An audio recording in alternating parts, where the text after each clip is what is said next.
कोई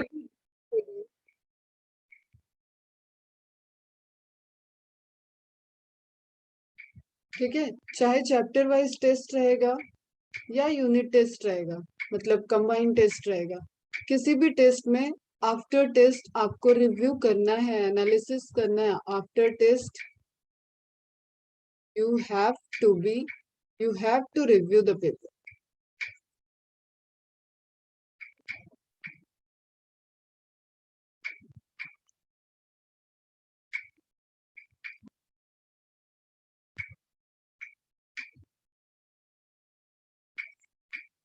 कंप्लीट। ठीक है, किसी को भी ये लगता है ना कि वो 720 में 600 क्रॉस कर रहा है तो वो सक्सेस हो जाएगा, भूल जाओ, ख्वाब देखना बंद कर दो। ठीक है, 720 में 650 प्लस ही रहना है हमेशा। और मेरा तो कहना है 700 तक क्यों नहीं आना, 720 भी क्यों नहीं आना। तो ठीक है, अभी स्टार्टिंग है, लेकिन स्टार्टिंग में भी एक एक चैप्टर के हो रहे हैं ना बेटा आपकी टेस्ट, तो आप फोकस करो। अब मैंने बायो की टेस्ट की रिव्यू की और मैं देख रही हूँ कि इसमें बहुत सारे बच्चे 200 के नीचे हैं, बहुत सारे। 200 तो मेरे लिए बहुत दूर की बात होगी बेटा। ठीक है, 250 280 280 300 तक सबको हो जाना चाहिए अभी के भी टेस्ट में। तो ठीक है, कुछ क्वेश्चंस मैंने ऑलरेडी डाले हुए हैं, ड्रोसोफिला से रिलेटेड, क्रोमोसोम से रिलेटेड, वो क्वेश्चन को छोड़ दो, वो सब प्रीवियस ईयर के क्वेश्चन है, आपको वो कवर होने चाहिए। आपने अगर पीवाईक्यू सॉल्व किए थे तो वो क्वेश्चन सॉल्व हो जाते आपसे, नो डाउट। अगर नहीं किए हैं तो फिर नहीं होते, तभी मैं बार बार पूछती हूँ कुछ क्वेश्चंस रह गए क्या, कुछ क्वेश्चंस रह गए क्या, तो आपको रिप्लाई करना चाहिए। ठीक है, अभी वॉट एवर, फिर भी इतना नहीं होना चाहिए कि 100 200 ऐसे आ रहे हैं, तो जिनके भी जो भी मार्क्स हैं, ठीक है, 300 के अबव सिर्फ एक स्टूडेंट है क्लास में, उसका भी 300 में 320 क्रॉस नहीं हुआ है। एक आंसर की आई थिंक गलत है, देखते हैं, हम उस पर बात करेंगे, बट वो तो जो भी है वो उस पूरे बैच के लिए। तो यू शुड ट्राई कि आप, बेटा वो मैनेजमेंट डिसाइड करेगा कि टेस्ट कैसे होगा। ठीक है, 300 के अबव ही आपको रहना है, और आप अभी आज कल ही हो जाना चाहिए था आपका analysis, but go for analysis. And एक एक बच्चा, मेरे पास स्टूडेंट लिस्ट है इस टाइम, मैं ओपन करके बैठी हूँ, एक एक बच्चा मुझे अपनी डीपी चेंज करके, डीपी में उसकी ही खुद फोटो रहेगी, और वो मुझे रिप्लाई करेगा कि उसने कितना स्कोर किया और अभी उसका क्या कंडीशन है, क्या उसने सारी एनालिसिस कर ली, स्कोर कितना है, एंड एनालिसिस डन। कितना टाइम लोगे बताओ, खुद से बता दो, इस काम को करने में आपको कितना टाइम लगेगा। This is only about the biology, मुझे बायोलॉजी का करोगे, लेकिन आपका ये 720 का पूरा एनालिसिस होना चाहिए। इसके क्वेश्चन आप मार्क करके रखो, आपको बोला था मैंने, डे 1 को बोला था आपको फाइलिंग करनी है, फाइलें बनाओ, प्रिंट निकालो, पेपर रखो, उस फाइल में पेपर को मार्क करो। अगर ये सब ऐसा सोच रहे हो कि अभी तो बस पढ़ाई स्टार्ट हुई है, कभी करेंगे आराम से, तो वो आराम तो कभी नहीं आने वाला। ठीक है, दिस इज नॉट लाइक कि कभी हम 10 टेस्ट के बाद बैठेंगे एनालिसिस करने, वो लगता है। ठीक है, बहुत सारे आपको मिथ समझ में आएंगे कि यूट्यूब चैनल पे 300 डेज, 100 डेज, ठीक है, 60 डेज, अंत के 10 दिन में भी नीट क्रैक कर रहे हैं, बहुत सारे बाबा फकीर लोग बैठे हुए हैं जो आपका नीट क्रैक करा देंगे। बट अगर आपको रियलिटी में नीट क्रैक करना है एंड यू आर सीरियस, तो बेटा जी जो हम बोल रहे हैं ये सारी चीजें from starting you have to be follow. Is it clear? सिर्फ 3 बच्चों का रिप्लाई आया अभी, कब तक आप इसको करके हमें बता दोगे? मुझे मैसेज करने के पहले आप उस पेपर पे एनालिसिस करो, अपना कितना स्कोर आपने किया है, ये कितना जो भी टेस्ट नंबर हुआ हो मेरे को नहीं पता, शायद कितना हुआ होगा टेस्ट नंबर, जो भी है। ठीक है, मुझे ये पता है सेल साइकिल का टेस्ट था, तो आप सेल साइकिल अपना नेम एंड फिफ्थ टेस्ट है, ओके। तो fifth test analysis done, analysis done, scored this one, जितना भी आया हो बायोलॉजी का बता रही हूँ मैं। एंड अभी रिमेनिंग क्वेश्चन जो नहीं समझ में आ रहे हैं या नहीं हो रहे हैं, उसके क्वेश्चन नंबर आप लिख के मुझे सेंड करोगे, और जिस दिन भी जो भी ये मैसेज करेगा उसकी खुद की डीपी लगी होनी चाहिए, उसकी खुद की डीपी व्हाट्सएप पे लगेगी, ताकि मैं एटलीस्ट तुम लोग को पहचानना तो शुरू करूँ। तुम्हें आराम तलब जिंदगी पसंद होगी बेटा, मेरे को नहीं पसंद। मैं पढ़ा रही हूँ तो मैं पढ़ा रही हूँ। इतना काम कर लोगे? देखो मैंने आज के लेक्चर का 15-20 मिनट तो ऐसे बर्बाद कर दिया, तो मेरे टाइम को थोड़ा ध्यान रखो। क्लियर है? और एनालिसिस कैसे करनी है? एनालिसिस के बाद में आपको क्या करना है, जो भी आपके इनकरेक्ट अनअटेम्प्टेड एंड इवन सबसे डेंजरस अटेम्प्टेड, करेक्ट, अटेम्प्ट किया है और करेक्ट भी है, बस आता नहीं था, मतलब बाई चांस तुक्का मारा है, ये सबसे खतरनाक होता है। ठीक है, तो इन सभी तीनों कैटेगरी को आप रिव्यू करोगे। इनकरेक्ट है तो आपकी अप्रोच गलत हुई है, कि आप कंफ्यूज हुए हो, ये आपको पता होना चाहिए। ठीक है, अप्रोच और कंफ्यूजन, जैसे फिजिक्स वगैरह है तो अप्रोच न्यूमेरिकल गलत किया या क्या किया। बायो है तो आपको 2 ऑप्शन में कंफ्यूजन हुआ या वॉट एवर, ये आपकी एनालिसिस है, मुझे नहीं भेजना है। अनअटेम्प्टेड तो ऑब्वियसली देखना है क्यों अनअटेम्प्ट रह गया, क्या वो कवर्ड पोर्शन से था, नहीं था, जैसे कुछ क्वेश्चंस हैं बायो में, और ये मैं हर बार करूंगी, हर पेपर में तुम्हें मिलेंगे। ठीक है, क्योंकि मुझे ये जो फाइल तुम्हारी बन रही है ना क्वेश्चंस की, ये फाइल मेरे लिए इंपॉर्टेंट है। अनअटेम्प्टेड तो आपको देखना है, टीचर से कंसर्न करना है। ठीक है, वाई अनअटेम्प्टेड, ऑब्वियसली आपको आ नहीं रहा था तो यहाँ कोई डाउट नहीं है, बट उसको ओके करो कि अब आ गया आपको। टेस्ट के बाद आपने एनालिसिस की, आपको उसका आंसर आया है, और इसको आप अपने नोटबुक में नोट डाउन करो। अब जो सबसे डेंजरस है, अटेम्प्ट किया था लेकिन आता नहीं था, बट बाई चांस अटेम्प्ट भी किया है, करेक्ट हो गया है, तो इसको भी आप देखो कि उसकी आंसर की आपके आंसर की से मैच की है, लेकिन वो आपको नहीं आता था, तो just go for revise that topic. सुन रहे हो ना सब? ओके, इस तरीके से एनालिसिस करके वन बाय वन, एक एक क्वेश्चन, एक एक पेपर की एनालिसिस करनी इजी होती है। आप बंच बना लोगे तो इजी नहीं होगा, जो आपको 180 क्वेश्चन एक पेपर में मिले, आप ये वन बाय वन इन क्वेश्चंस के इस सीक्वेंस में एनालिसिस करो, incorrect, unattempted and then attempted but by chance they are corrected. ठीक है, और किसी को भी इसमें प्रॉब्लम आ रहा है, भी फ्री कॉल करो, मैसेज करो, मैं देखूंगी कि क्या प्रॉब्लम आ रही है। ठीक है बच्चा, चलो अब कहानी अपनी चल रही है मोनेरा की। ठीक है, मैं 2 दिन का टाइम देती हूँ। कोई कह रहा है शाम तक भेज देगा, कोई कभी 2 दिन में, 2 से 3 दिन, 1 दिन, 2 दिन। ठीक है, मैं 2 दिन का टाइम देती हूँ। आज आपका मंडे, आप वेडनेसडे तक मुझे सेंड कर दो। Is it okay? वेडनेसडे तक आप मुझे बायो की एनालिसिस सेंड करो, और बेटा पर्सनली आपकी पूरे फिजिक्स और केमिस्ट्री की एनालिसिस हो जानी चाहिए। ओके, चलो।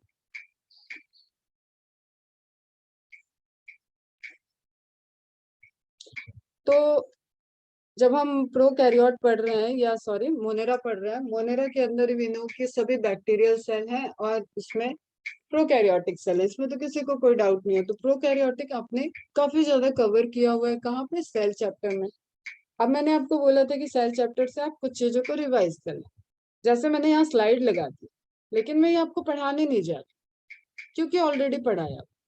ठीक है, तो क्या दिख रहा है इसमें? सेल वॉल, सेल वॉल की डिफरेंशिएशन हम लोग ग्राम स्ट्रेनिंग से करते हैं, gram positive and gram negative, तो आपको ये कंप्लीट रखना है, रिवाइज कर लेना।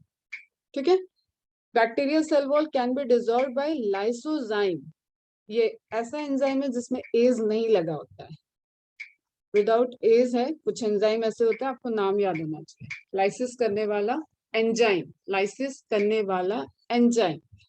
ओके, ये पहले भी नाम दिया हुआ है।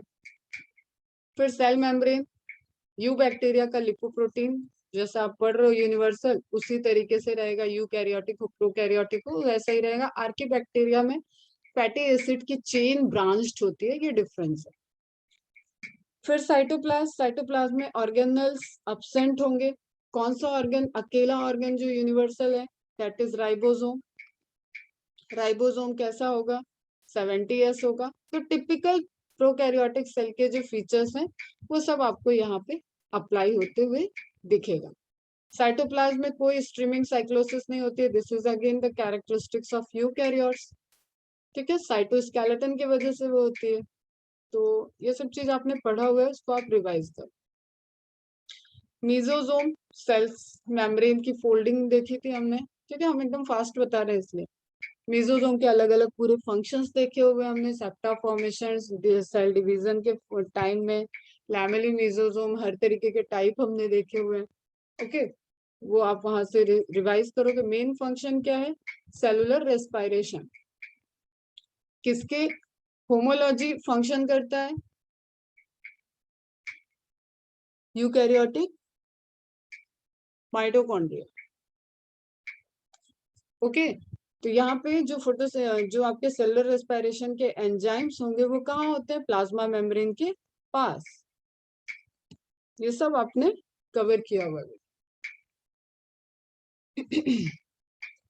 ठीक है, functionally mitochondria like a structure because respiratory enzymes are found in mesoderm.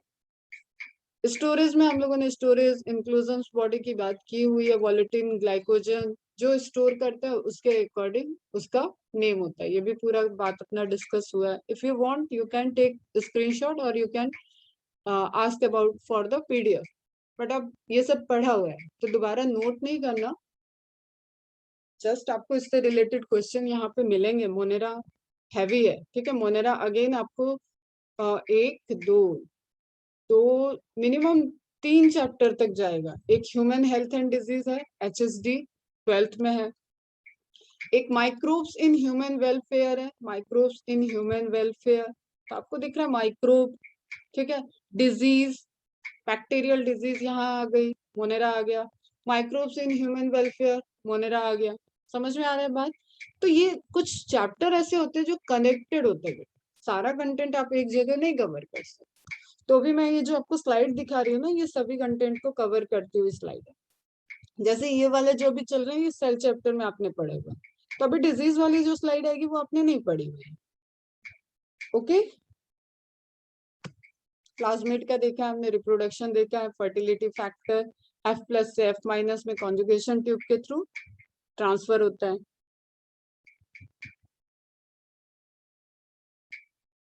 R factor important है, ये आप पढ़ोगे जेनेटिक इंजीनियरिंग में। F फैक्टर फर्टिलिटी के लिए, F means fertility, R means resistance. तो एंटीबायोटिक के फॉर्मेशन में जो वेक्टर की तरह यूज होते हैं उसमें ये आपका फैक्टर रोल प्ले करता है। साइट होता है प्रॉपर क्रोमोसोम पे, जो डीएनए है इनका वहां पे साइट होता है। ठीक है, फिर ग्राम स्टेनिंग टेक्निक तो पूरा ही पढ़ा हुआ है। KI solution, acetone, ethyl alcohol, saccharin, ये आपने देखा हुआ है। ग्राम नेगेटिव रहेगा तो पिंक कलर का दिख रहा है ड्यू टू सैक्रेनिन। ग्राम पॉजिटिव रहेगा तो क्रिस्टल वायलेट की वजह से ब्लूइश वायलेट कलर का दिखेगा। डिफरेंसेस भी आपने देखे हुए हैं, फिर भी चाहो तो स्क्रीनशॉट ले लो। Gram positive, gram negative differences. Murein की thickness, peptidoglycan layer, both side plasma में मतलब फॉस्फोलिपिड की लेयर होंगी नेगेटिव में। ये सारे फीचर आपने टिकोइक एसिड, ये चीजें वहां पे पढ़ रखी हुई।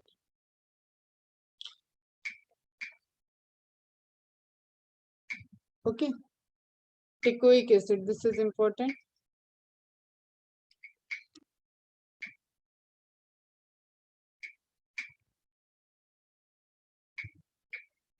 ओके, दिस इमेज इंपॉर्टेंट है, देखी हुई है आपने।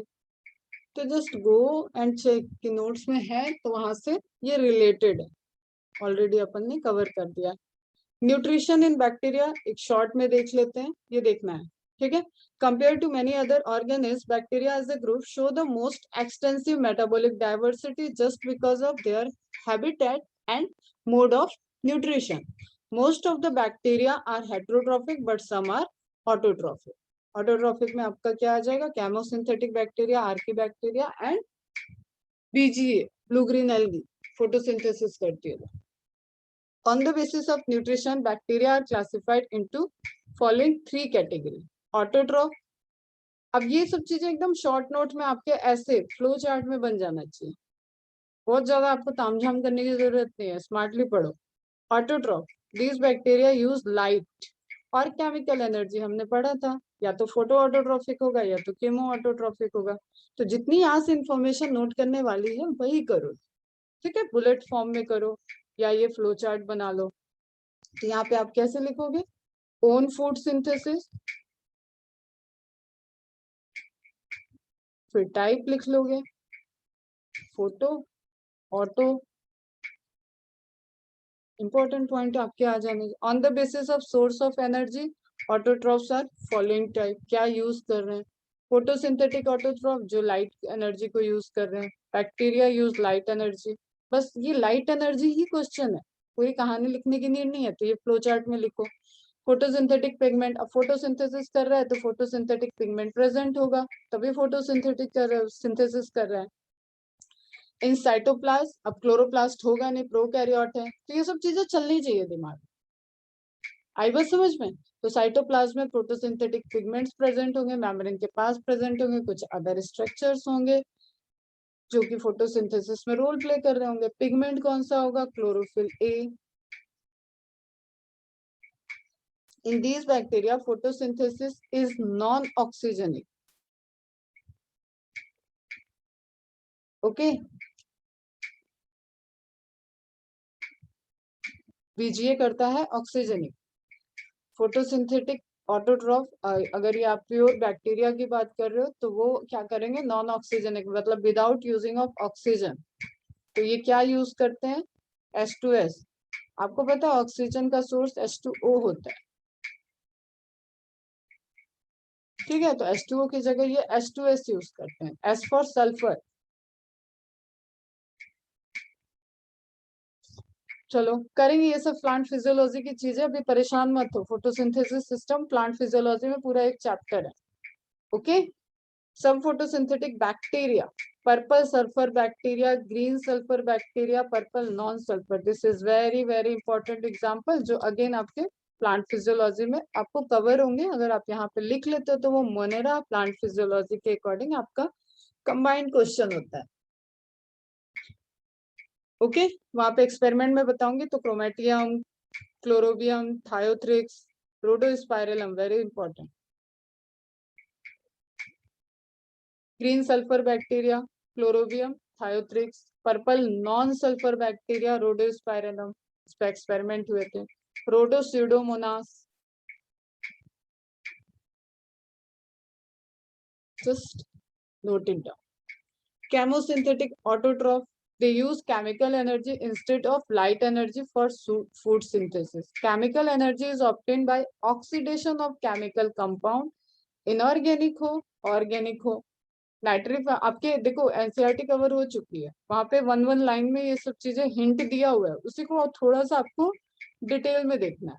एग्जाम्पल में आपने नाइट्रोजन साइकिल पढ़ा होगा, नाइट्रीफाइंग बैक्टीरिया सुना हो तो अच्छी बात है, नहीं तो ये भी पूरा फिजियोलॉजी में आपको पढ़ना है, प्रोसेस पढ़ना है।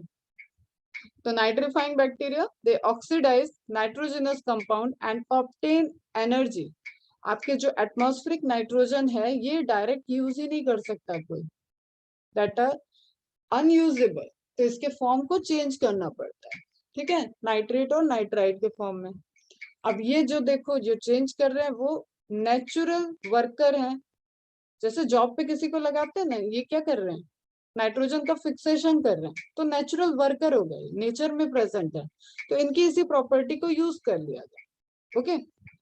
किसी के साथ सिम्बियोटिक एसोसिएशन में है, ये नाइट्रोजन फिक्सेशन कर रहे हैं। बहुत सारे क्वेश्चन आपको मिलेंगे इससे रिलेटेड, आपको प्लांट फिजियोलॉजी में पढ़ना है, प्लांट किंगडम में आप टेरिडोफाइटा में देखोगे, प्लांट किंगडम में आप जिम्नोस्पर्म में देखोगे, साइकस के एग्जांपल में देखोगे, okay.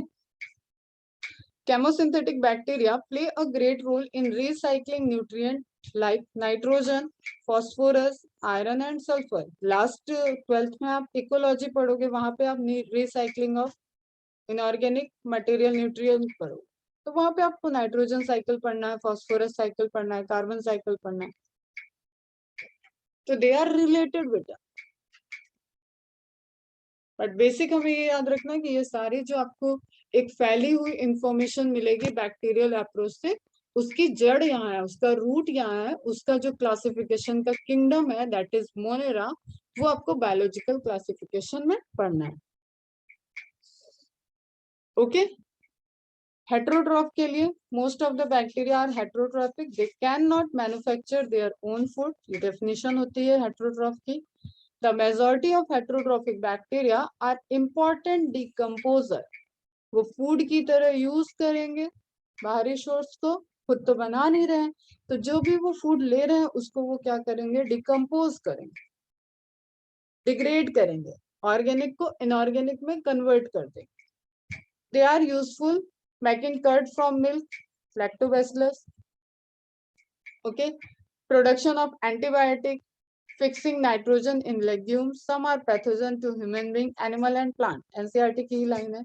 They receive their own food from dead organic matter or living organism जिसकी डेथ हो चुकी है, ठीक है।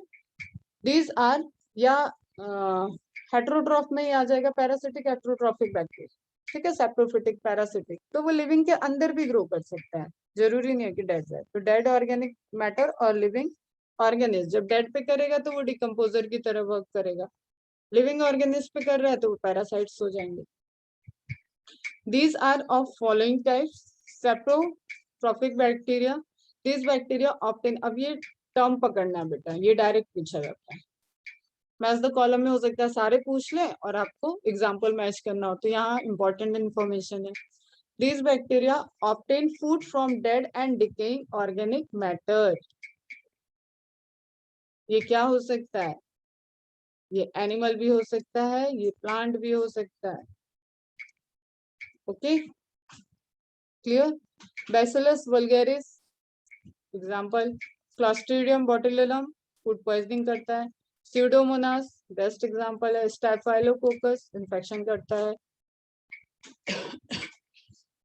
Okay, bacillus vulgaris, Clostridium botulinum, Pseudomonas, staphylococcus. अब देखो मैं तुम्हें बता रही हूँ कि एचएसडी से रिलेटेड जाओ, ये कहाँ पे कवर होंगे, आपके human health and disease chapter में।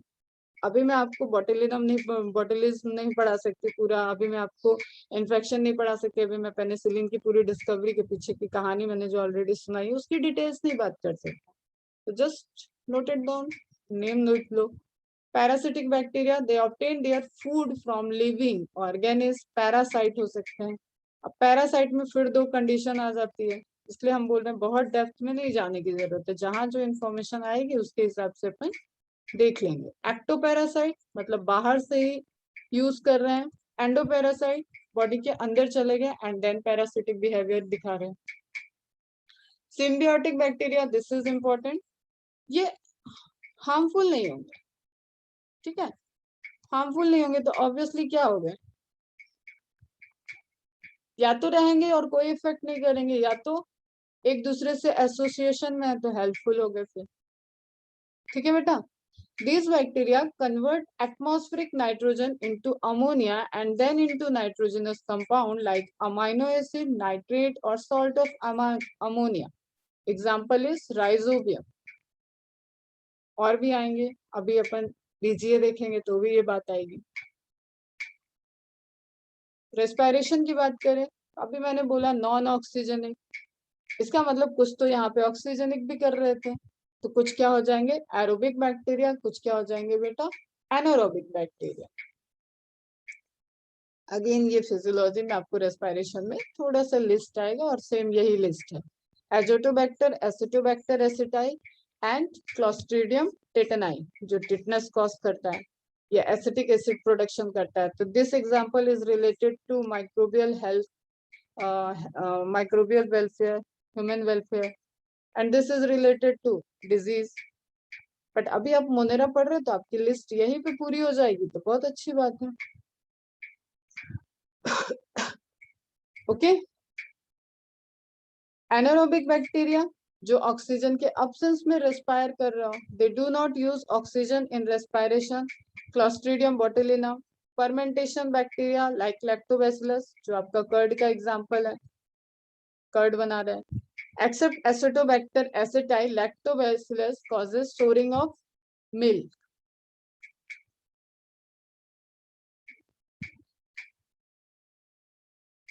देखो ये फीचर्स चल रहे हैं ना बेटा, लिविंग के फीचर्स के अकॉर्डिंग आप देख रहे हो अबाउट द मोनेरा, यही पैटर्न चलेगा पूरे अगले 2 चैप्टर तक। नेक्स्ट 2 में भी आप फाइलम भी ऐसे प्लांट किंगडम भी ऐसे स्टडी करोगे, प्लांट के फीचर्स क्या है, एंड कहाँ पे होता है, रिप्रोडक्शन पे जाके एंड होता है, या उसकी इकोनॉमिक वैल्यू है तो वहां एंड होगा।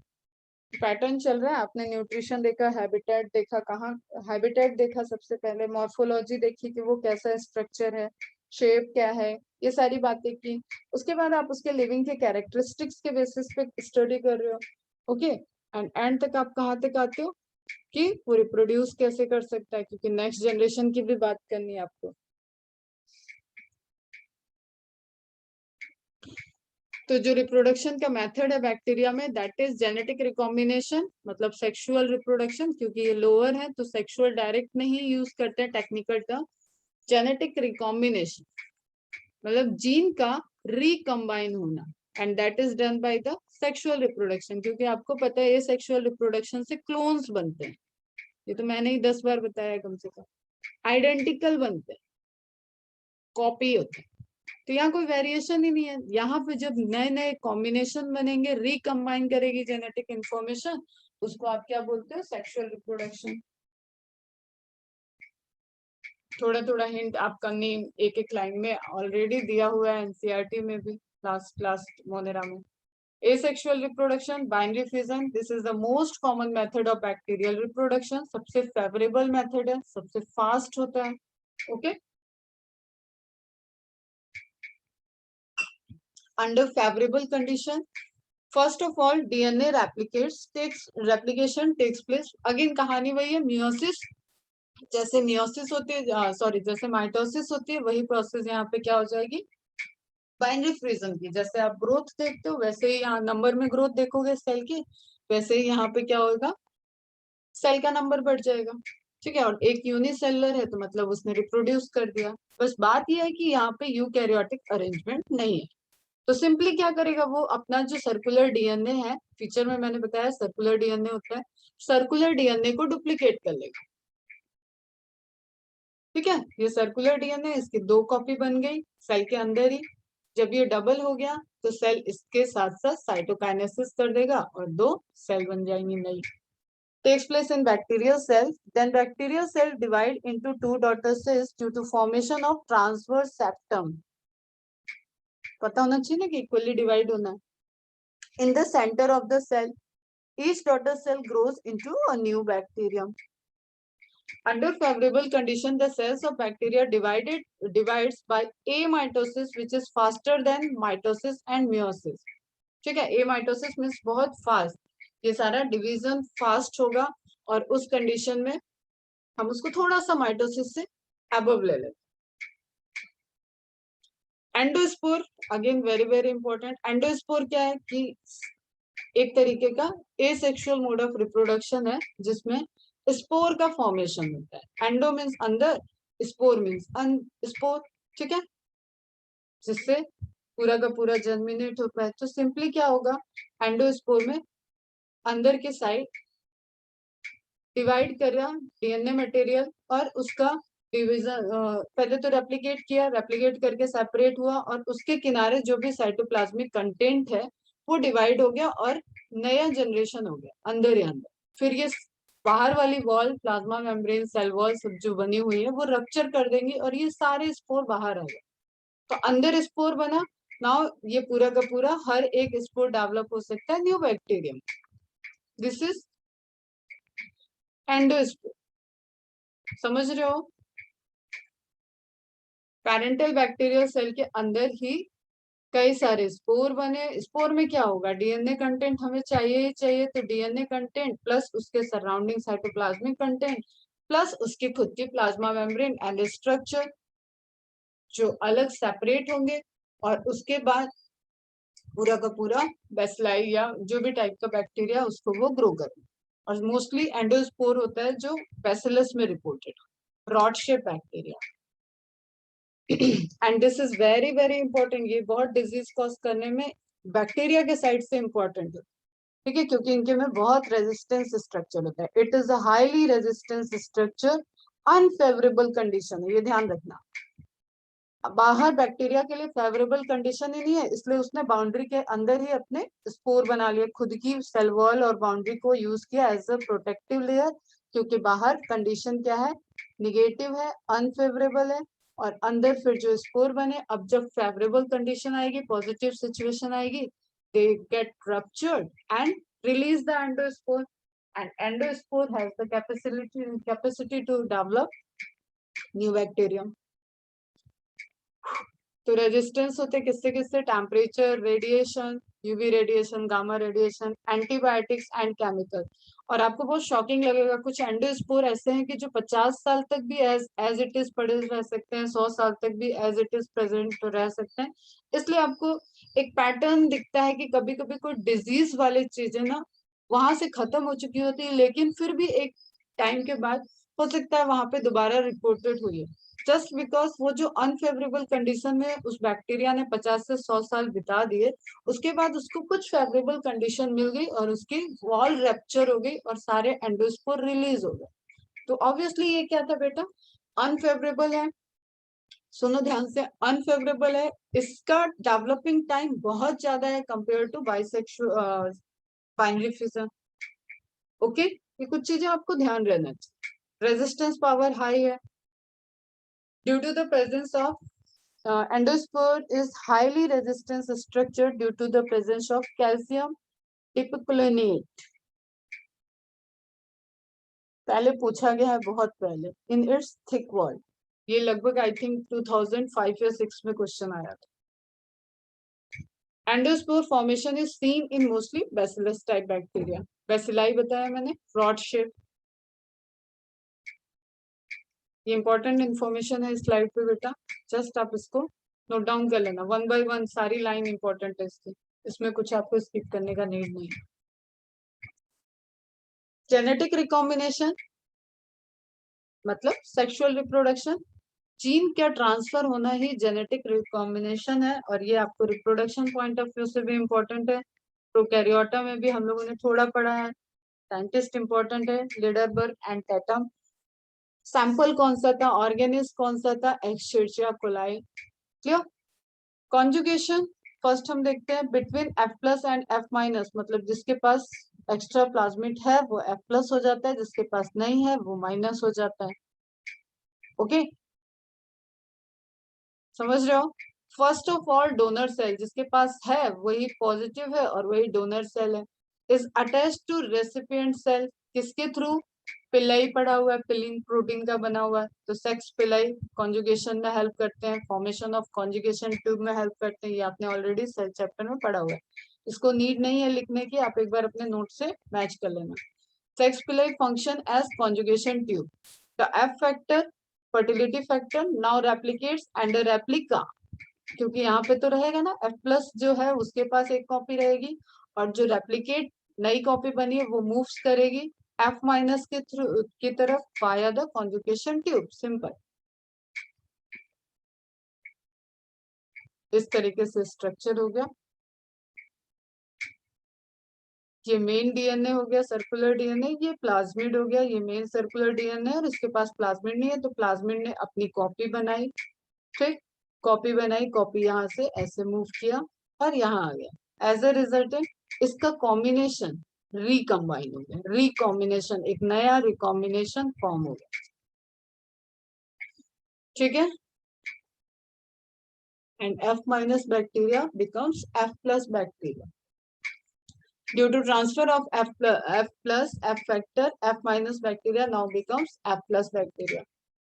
सबको समझ में आई बात, ये पहले क्या था, F प्लस था, ये क्या था, F माइनस, एक इमेज बनाना जिसमें ये ट्रांसफर होता हुआ दिखे, दूसरे इमेज में ये ट्रांसफर हो गया, फिर उसके ऊपर लिखना ये भी F प्लस है, ये भी F प्लस है।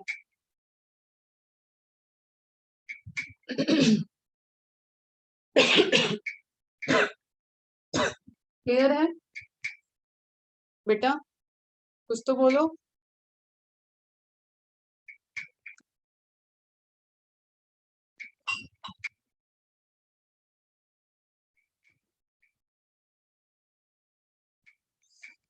Okay good. तो ये आप इमेज का ले लो स्क्रीनशॉट, आपको बहुत आसानी से दिख रहा है, लेकिन फिर भी आप इजी लैंग्वेज में बना लो अपना। तो एफ प्लस मेल की तरह, क्योंकि हमेशा स्पर्म मूव करता है, मेल कहते हैं कि मेल से मूवमेंट होता है, इसलिए यहाँ पे अभी क्या आप मेल और फीमेल का डिफ्रेंशिएशन करोगे, लेकिन फिर भी थ्योरी में ये कहा जा रहा है कि जिसके पास एफ प्लस है वो क्या हो गया, मेल, और जिसके पास मूवमेंट करेगा वो हो गया फीमेल। कॉपी बना, ट्रांसफर हो रहा है, कॉन्जुगेशन ट्यूब बना, यहाँ से यहाँ ट्रांसफर हो रहा है, फाइनली यहाँ आ गया, इट बिकम्स एफ प्लस। ये ऑलरेडी एफ प्लस था, ये भी क्या हो गया, एफ प्लस हो गया। Do both F plus and F minus have pi less? Yes, beta. Pili is the characteristics of bacterial cell. ऐसे देखो, अभी जैसे मैं कहूँ कि इसका पिलाई यहाँ है, इसका पिलाई यहाँ है, दोनों के पिलाई बढ़ेंगे आगे, फ्यूज करेंगे, फ्यूज करेंगे, मतलब पिलाई तो ऐसे कुछ स्ट्रक्चर होगा ना, तो दोनों मेम्ब्रेन के बीच में एक ट्यूब बन जाएगी।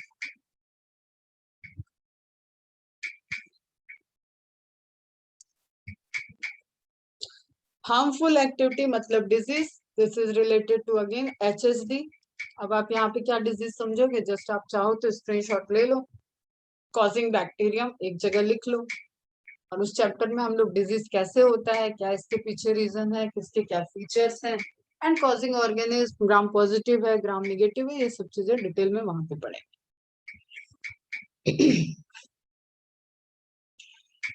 Okay, disease in human being, disease in animals, Bacillus anthracis याद रखना, ये आपका इम्पोर्टेंट है। सिट्रस कैंकर आपका दिया हुआ था, एनसीईआरटी में इम्पोर्टेंट है। Okay, just take screenshot.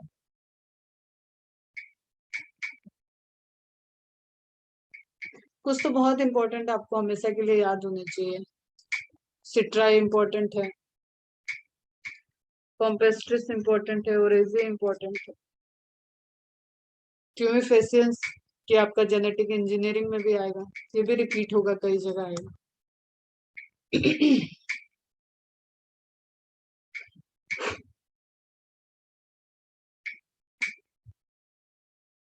Okay, अब नेक्स्ट एक कैटेगरी आती है डीनाइट्रिफिकेशन की। जो आप नाइट्रिफिकेशन बैक्टीरिया देख रहे हो, उसको उसी साइकिल में फ्री नाइट्रोजन को फिर से बनाने वाले बैक्टीरिया को क्या बोलते हैं, डीनाइट्रीफाइंग बैक्टीरिया।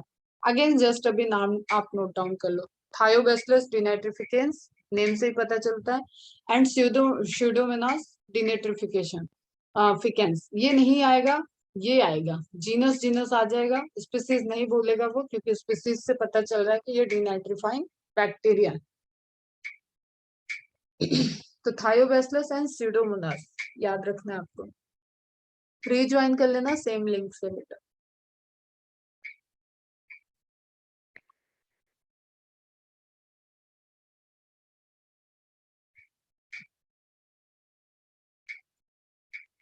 ठीक है बेटा, तो मैंने बताया कि थायोबैसिलस डीनाइट्रिफिकेंस और स्यूडोमोनास डीनाइट्रिफिकेंस ये डीनाइट्रीफाइंग बैक्टीरिया है। ओके, इन बैक्टीरिया के आपको स्पीसीज नहीं देगी, और बाय चांस आप समझो कि स्पीसीज दे दिया तो वो ऑब्वियसली डायरेक्ट क्वेश्चन बन जाएगा, और ऐसा इजी क्वेश्चन या तो एक ही पूछा होगा तो आपका सॉल्व है, या तो मैच द कॉलम पूछेगा, तो देयर मे बी पॉसिबिलिटी, फिर भी अगर मैच द कॉलम इजी होगा तो जस्ट फाइंड दिस ऑप्शन कि ये कहाँ पे है, और वो सिर्फ एक ऑप्शन में दिख रहा है तो बाकी चीजें चेक करने की नीड नहीं है, आगे बढ़ो। अगर नहीं दिख रहा है, जिसकी पॉसिबिलिटी ज्यादा है, क्योंकि डीनाइट्रिफिकेंस वो ऑलरेडी लिख दिया है, तो इसको आपको मैच कराएगा नहीं। थायोबैसिलस ज्यादा पूछा जाता है और वो देगा, तो आपको मैच करना है कि डीनाइट्रीफाइंग बैक्टीरिया, फिर आप देखो कॉम्बिनेशन का। नेक्स्ट है फूड पॉइजनिंग, तो क्लोस्ट्रीडियम बोटुलिनम, अगेन बोटुलिस डिजीज है बेटा। वाटर पॉल्यूशन, ऑब्वियसली बहुत सारे डिजीज ऐसे हैं, बैक्टीरियल डिजीज जो वाटर बॉर्न है, आप इधर उधर जो फूड और वाटर कंज्यूम करते हो उनसे कई डिजीज होती है, ठेले चाट से, समोसे खाते हो, पानी पीते हो, तो फूड से, वाटर से डिजीज ट्रांसमिट होती है। ठीक है, वाटर पॉल्यूशन में कॉलरा, कॉलरा बहुत ही एक टाइम में बहुत ही ज्यादा सीवियर डिजीज होती थी, पूरा का पूरा गांव समेट जाता था। टाइफी, टाइफाइड, ठीक है। विब्रियो कॉलरा ऑर्गेनिज्म है, सैल्मोनेला टाइफी ऑर्गेनिज्म है, ये टाइफाइड कॉज करता है, नाम में ही दिख रहा है आपको, और ये कॉलरा कॉज करता है बेटा। स्पॉइल द वाटर, तभी तो वाटर पॉल्यूशन में आ रहा है, मतलब बैक्टीरिया की प्रेजेंस की वजह से वाटर जो है वो कंटामिनेटेड हो गया, कंटामिनेटेड हो गया तो वो प्रॉन टू डिजीज ट्रांसफर करेगा। ओके, और ऐसे केस में आप उसको वाटर पॉल्यूशन कहते हो।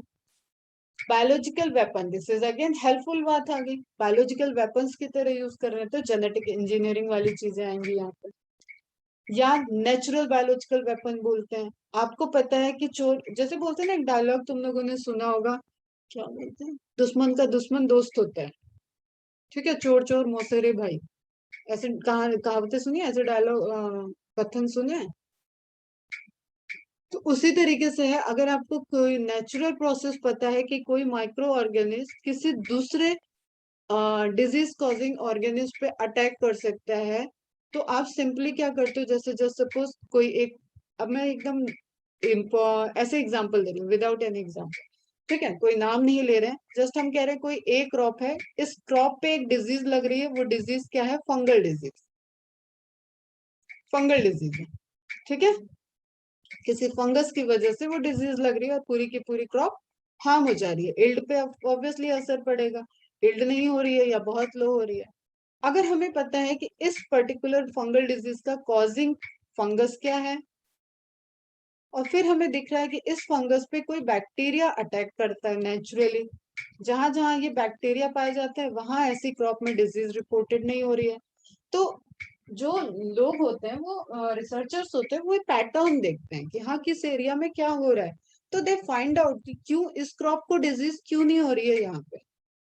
ओके, फिर वो फंगस वहां पे छोड़ दिए, फिर भी डिजीज नहीं हुई, इसका मतलब वहां नेचर में कुछ तो ऐसा प्रेजेंट है जो कि उस फंगस पे अटैक कर रहा है, तो फाइंड आउट हो जाता है कि एक बैक्टीरिया ऐसा है जो फंगस पे अटैक कर रहा है, तो आपको ये नेचुरल वेपन मिल गया।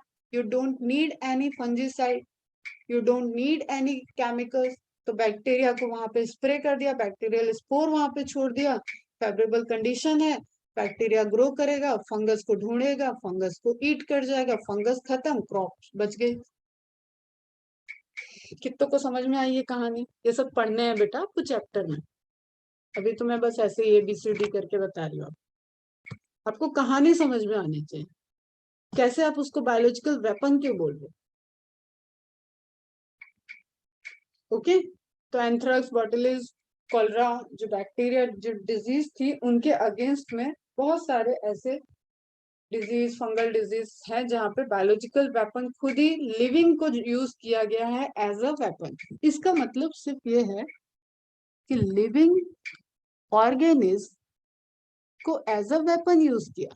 वेपन समझ में आता है ना। हाँ बच्चा, तुम लोग कितना शांत रहते हो, ये बात समझ में आएगी जो हम यहाँ से यहाँ तक कहानी सुना देंगे, समझ में आई।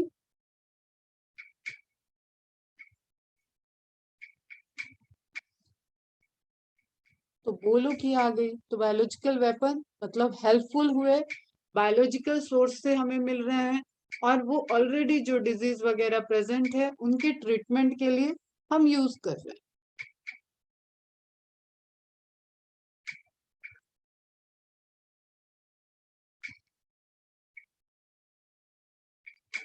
अब अगेन वही यूजफुल एक्टिविटी में नाइट्रोजन फिक्सेशन आ रहा है, इसको मैंने बताया पूरा एक चैप्टर है। ए सिम्बियोटिकली मतलब विदाउट सिम्बियोटिक एसोसिएशन में रह के नाइट्रोजन फिक्सेशन करके उसको नाइट्रोजन सोर्स दे रहा है, तो वो ए सिम्बियोटिक हो जाता है, सिम्बियोटिक में रहेगा तो सिम्बियोटिक हो जाएगा। ठीक है, डेयरी प्रोडक्ट में मिल्क और कर्ड, ये देखो ये फिजियोलॉजी का है पोर्शन, ये फिजियोलॉजी का पोर्शन है, ये फिजियोलॉजी का पोर्शन है। सिम्बियोटिक में राइजोबियम पूछा जाता है, फ्रैंकिया पूछा जाता है, तो ये सब आपके एनसीईआरटी के एग्जाम्पल है लेकिन दूसरे चैप्टर में, तो आप अभी ये नहीं भी नोट करोगे तो चलेगा, बस दिमाग में ये एंटर कराओ कि मैम ने बताया था ये सब मोनेरा है, और वहां पे भी मैम बोलेगी।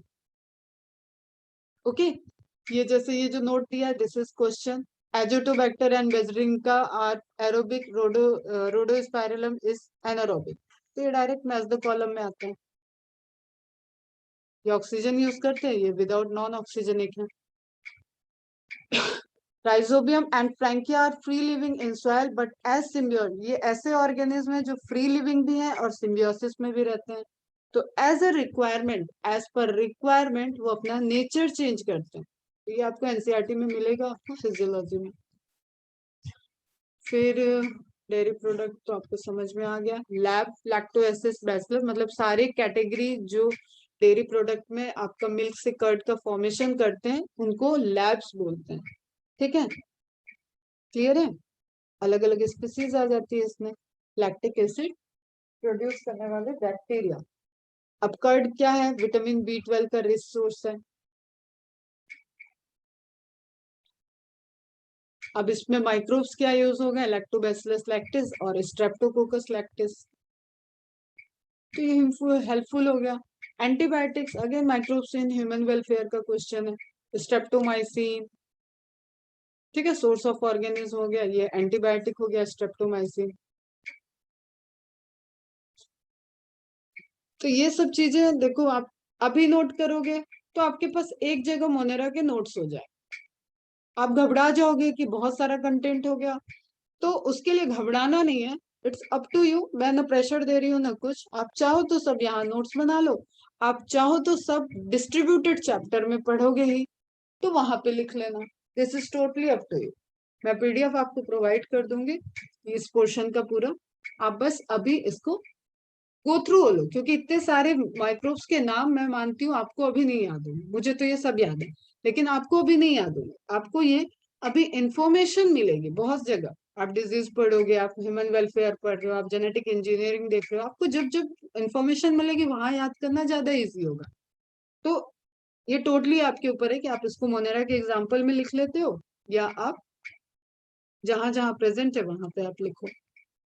But important thing is BGA, blue green algae, जिससे आते हैं क्वेश्चन, और वो आपको मोनेरा में ही पढ़ना। क्लियर बेटा?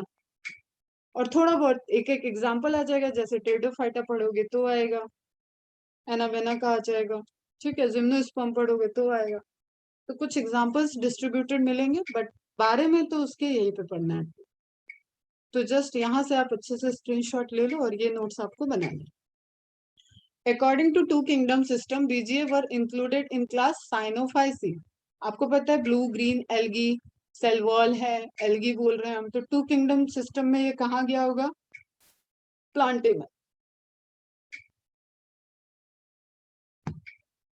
साइनोफाइसी, साइनोबैक्टीरिया बोलते हैं आज की डेट में। साइनोफाइसी एक क्लास है, मिक्सोफाइसी क्लास है, एक ही बात है, दोनों के अलग अलग टाइम में अलग अलग नाम दिए गए। एल्गी, एल्गी मतलब plant, but now they are included in kingdom Monera because of their prokaryotic nature and first oxygenic organism है ऑन द अर्थ। बेटा ये ध्यान रखना आपको। BGA now known are cyanobacteria. Class पूछेगा तो साइनोफाइसी, अगर एग्जांपल में दिया है तो गो फॉर दैट। किंगडम पूछेगा तो आंख बंद करके मोनेरा। ज्यादा ज्ञानी नहीं बनना है, ये प्लांटी में है, लेकिन जब ये पूछ रहा है इसका मतलब वो पूछ रहा है आपसे। तो साइनोफाइसी भी आपको याद रखना है और मोनेरा भी याद रखना। BGA are found in fresh water mostly, exclusively नहीं, ठीक है। इसका मतलब फ्रेश वाटर में भी है, टेरेस्ट्रियल भी है, मैराइन में भी है, एनसीईआरटी की भी लाइन है। Cyanobacteria are photosynthetic oxygenic prokaryotes. इसके पहले जो आर्की बैक्टीरिया आए थे वो ऑक्सीजन को यूज नहीं कर रहे थे, ऑक्सीजन रिलीज नहीं कर रहे थे, सॉरी, ठीक है। Cyanobacteria were the first organisms that produce oxygen on our earth. Important है, evolution point of view से भी important है और आपको पता भी होना चाहिए। They have following, आपको पता है ये सब क्वेश्चन IAS के एग्जाम में भी आते हैं, सिविल सर्विसेज में पूछे जाते, बायो वाले सेक्शन से, साइंस वाले सेक्शन में। They have following pigment, chlorophyll A, highlight कर लो। क्लोरोफिल में सिर्फ और सिर्फ क्लोरोफिल ए पाया जाता है। अब क्लोरोफिल ए जो पिगमेंट बताया था तब मैंने बताया था कि यूनिवर्सल पिगमेंट है। इसका मतलब जब से ऑक्सीजन प्रोडक्शन स्टार्ट हुआ है तब से जो पिगमेंट पहले आया था, जो कॉम्बिनेशन चाहिए था, that is chlorophyll A. Carotenoid पढ़े हुए तो कैरोटेनॉइड्स में येलो कलर। फाइकोसाइनिन याद रखना है, this is for blue, chlorophyll for green, बन गया क्या? Blue green algae. नाम कहाँ से आया, समझ में आया? पिगमेंट से आया। एल्गी की क्लासिफिकेशन प्लांट किंगडम में देखेंगे, that is based on the pigmentation. तो एल्गी में ही रखा गया था इसको। तो अगेन आप रिलेट करो, साइनिन वर्ड है, साइनाइड, साइनिन, तो related to blue, okay, and chlorophyll related to green. Phycoerythrin, erythrin आए, एरिथ्रोसाइट आरबीसी को बोलते हैं, एरिथ्रीन वर्ड आए तो रेड। ये पिगमेंट सब दिए हुए हैं सेल चैप्टर में बेटा। तो आपको ब्लू ग्रीन कलर, अब देखो ये रिपीट हो रहा है, लिखना नहीं है आपको दो बार। मैं देख लेती हूँ कोई पॉइंट ऐसा जो इम्पोर्टेंट हो। हाँ, कोई एक्टिव मोमेंट्स को शो नहीं करता है क्योंकि यहाँ पे सीलिया फ्लैजिला जैसा कोई स्ट्रक्चर नहीं है, एब्सेंट। बीजीए में है हम लोग, ठीक है। मोनेरा का जब बैक्टीरिया पढ़ा आपने तो फ्लैजिला वगैरह सब वहां पे प्रेजेंट है। यू बैक्टीरिया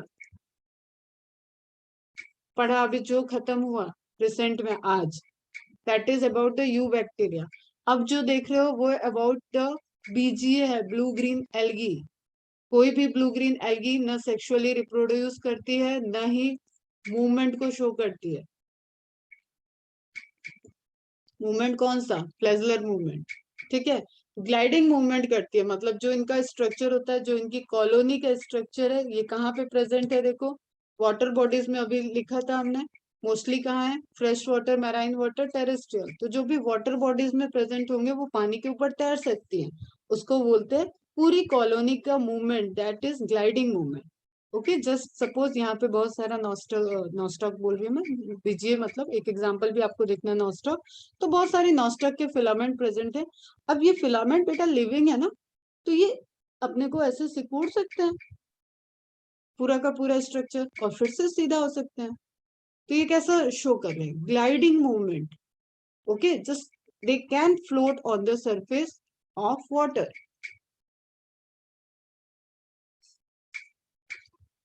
थर्मोफिलिक फिर से वही कहानी है, एग्जाम्पल पूछा जाता है, ध्यान रखना है आपको। Mastigocladus and Phormidium. Temperature loving BGA. Psychrophilic इसका बेस्ट एग्जाम्पल, कई बार पूछा गया है, एम्स हो, जिपमर हो, यूपीपीएमटी हो, कहीं पे भी हो, बहुत पूछा जाता है। Nostoc commune, Nostoc commune, Schizothrix and Micropolius. Okay, clear है? ये कुछ एग्जाम्पल आप बहुत अच्छे से बेटा, यहाँ इंपॉर्टेंट चल रहा है, ये आपको नोट डाउन करना है, ये किसी और चैप्टर से रिलेटेड नहीं है, पहले ही हम आपको बता दें। ओके,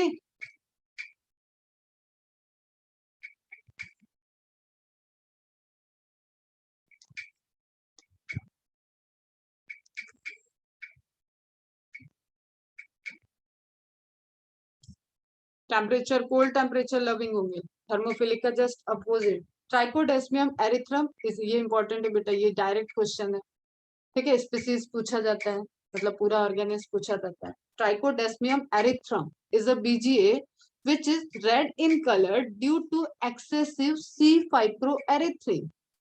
व्हाट इट मीन्स कि मतलब देखो, एक आपने छोटे छोटे क्राफ्ट बनाए होंगे ना, आप ग्रीन कलर ज्यादा लोगे तो ग्रीन कलर ज्यादा दिखेगा, आप रेड कलर ज्यादा लगाओगे तो रेड कलर ज्यादा दिखेगा। क्लियर?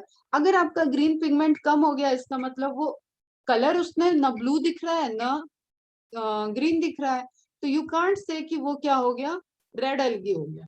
तो ट्राइकोडेस्मियम एरिथ्रम एक ऐसी बीजीए है, ब्लू ग्रीन एल्गी है, which is red in colour but not the red algae. ये इंपॉर्टेंट पॉइंट है, गलत होता है बच्चों से।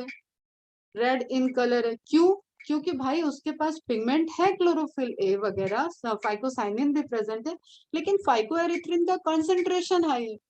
जिस पिगमेंट का कंसंट्रेशन हाई है वो पिगमेंट का असर उस पर दिख रहा है, ज्यादा दिख रहा है, तो वो रेड कलर की दिख रही है। ओके, इसको रेड ब्लूमिंग कहते हैं। ऐसी एल्गी का ग्रोथ अगर ज्यादा होता है तो उसको रेड ब्लूमिंग कहते हैं। और एक अपीयरेंस आपको जो सी का दिखता है, that is red shade.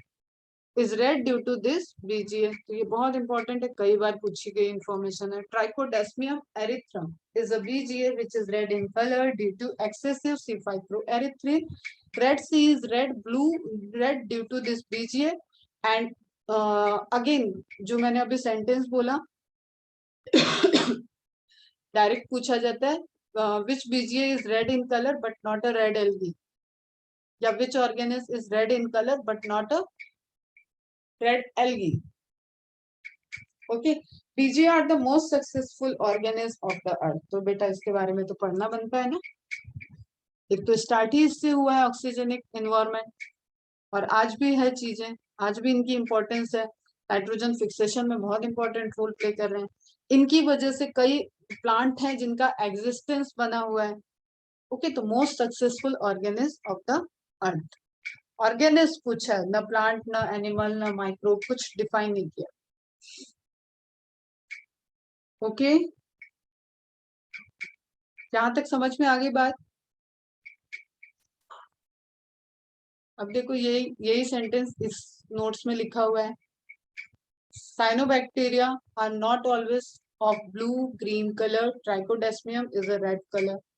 The red color of water of Red Sea is due to this alga. Repeat करने की नीड नहीं है. Different forms of BGA, Cyanobacteria, unicellular. अब देखो ये सेल है बेटा, एक सेल का अरेंजमेंट है पूरा. स्पाइरुलिना, ठीक है, स्पाइरुलिना प्रोटीन का बहुत रिच सोर्स है.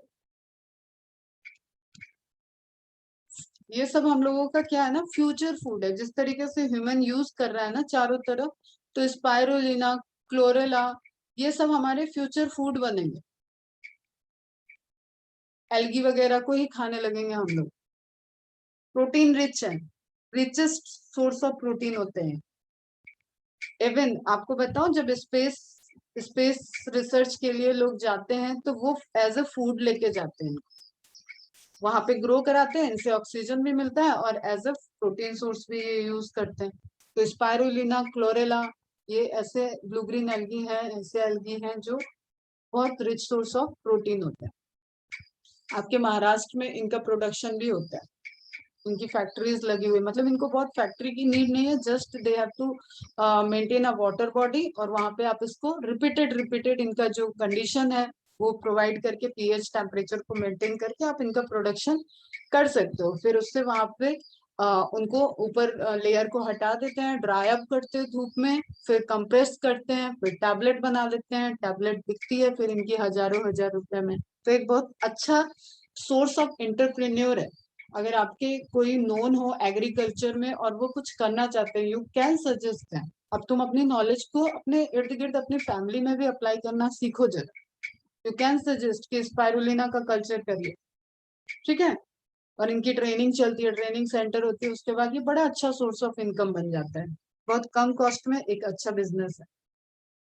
Spirulina is an edible BGA because it has very large amount of protein. क्यों बोला मैंने, क्योंकि जो घर गाँव साइड होते हैं उनको एग्रीकल्चर में थोड़ा सा टेक्नोलॉजी अगर ऐड करो तो उनको बहुत हेल्प मिल जाती है. Okay, it can be grown artificially. देखो यहाँ पे मेंशन भी किया जो हम बोल रहे हैं, artificially in water tank. It is used as a fodder for cattle. Cattle को भी प्रोटीन मिल जाएगा. अब ये था unicellular spirulina. Then colonial. Colonial का मतलब ये नहीं है कि बेटा ये मल्टी सेलुलर.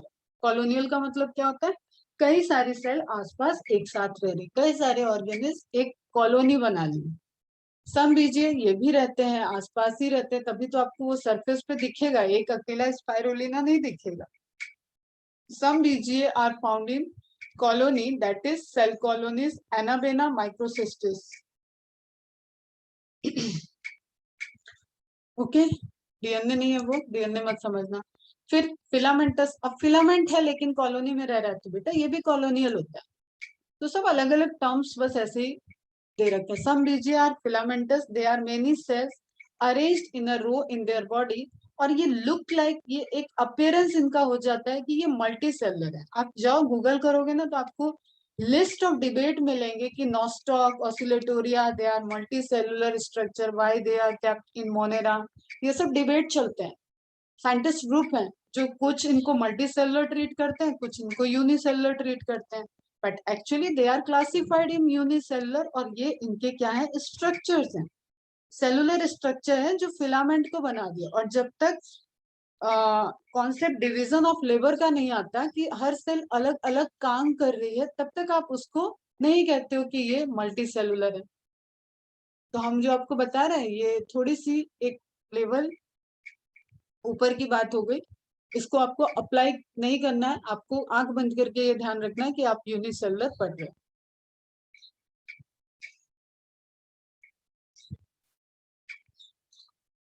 ठीक है, ऑसिलेटोरिया फिलामेंटस में आ जाता है, नॉस्टॉक फिलामेंटस में आ जाता है।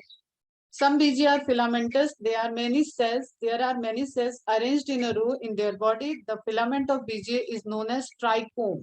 And trichome is a structure जिसको आपको plant में भी पढ़ना है. They are like appendages होते हैं stem shoot system में. उससे confuse नहीं करना है.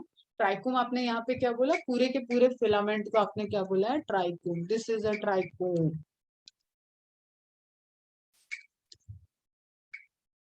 ऑसिलेटोरिया डायरेक्ट पूछता है, filamentous fungi, Oscillatoria, nostoc.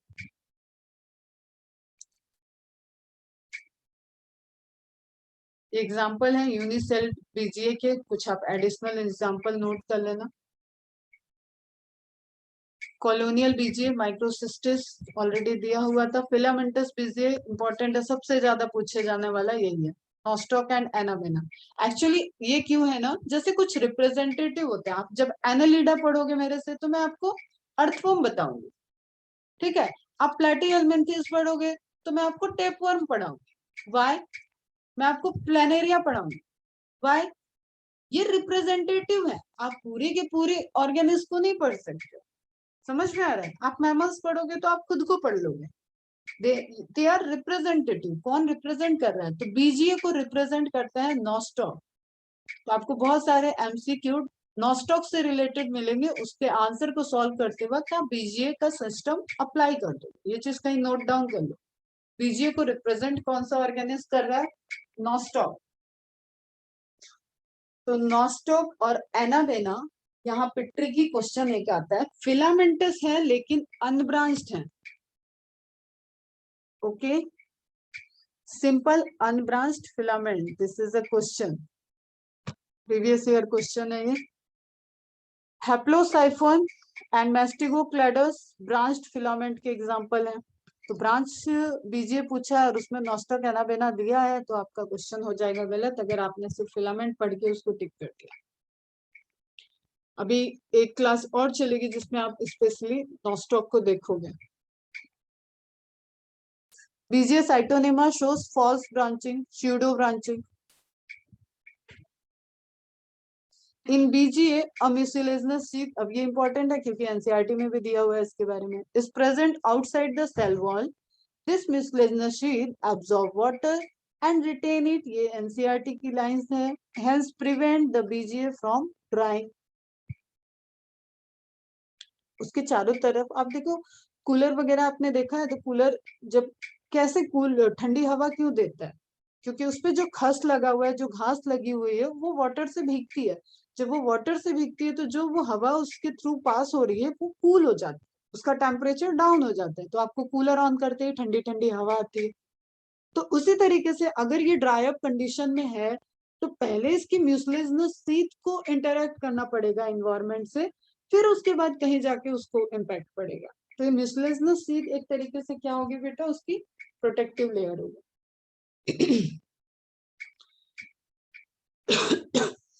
The structure of BGA is similar to gram negative. Bacteria, you bacteria, ये भी क्वेश्चन है. BGA are surrounded by a mucilaginous sheath. The sheath is made up of mucopolysaccharide pactic acid. Pectate आएगा तो भी correct है, pectic acid का ionic form होगा.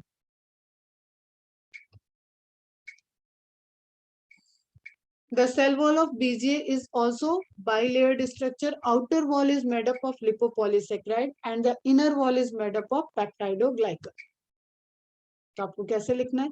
Cell wall BGA बन गया आपका एक flow chart, outer layer, outer, inner, outer में लिख लो made up of lipopolysaccharide LPS, inner में लिख लो पेप्टाइडोग्लाइकन।